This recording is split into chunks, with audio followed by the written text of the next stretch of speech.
ఎలా కృష్ణ? నీకు కొంచెం కూడా చింతే లేదు? లేదు, కలలో కూడా నేను చింతించను రాధా. కానీ దిగులు పడితే మన భవిష్యత్తు మారిపోతుంది అనుకుంటే ఆ విషయంలో ఆలోచించి మనం ఈరోజు అంటే మన వర్తమానాన్ని మనం కోల్పోతున్నాం. అలా ఎందుకు చేయాలి? ఎందుకు ఆలోచించాలి అంతగా భవిష్యత్తు గురించి? నిరసన, అది అలాంటి ఒక మాట. అది మనకి జీవితంలో ఎక్కడో ఒక చోట ఎదురవుతుంది. ఒకవేళ ఎవరైనా మనకి నిరసనగా ఉంటే మనం తట్టుకోలేం. మనం ఒకరికి నిరసనగా ఉంటూ ఎటువంటి శత్రుత్వాన్ని పెంచుకోలేం. ఇలాంటి ఆలోచనలు మన మనసులో వస్తూనే ఉంటాయి.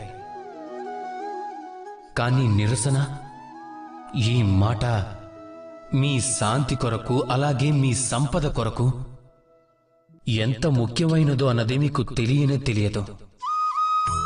ఒకవేళ రేపు ఎవరైనా వచ్చి మీతో నిరసనగా ఉంటే అన్నింటికంటే ముందు మిమ్మల్ని మీరు చూసుకోండి.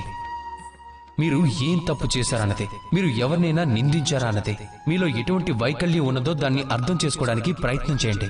మిమ్మల్ని మీరు మార్చుకోవటానికి ప్రయత్నం చేయండి. ఆపై చూడండి, నిరసన అనే ఈ కొలిమిలోంచి మిమ్మల్ని బంగారంగా మార్చి బయటికి తీస్తుంది. అందరూ అంటూ ఉంటారు ప్రపంచంలో చెడు పెరిగిపోతూ ఉంది అని. అంటే దానికి కారణం చెడ్డవాళ్లు పెరిగిపోతున్నారు అని కాదు. దానికి కారణం ఏమిటంటే మంచివాళ్లు, మంచి ఆలోచన, మంచి భావాజాలం చెడుకి నిరసనని తెలియజేయలేకపోతుంది.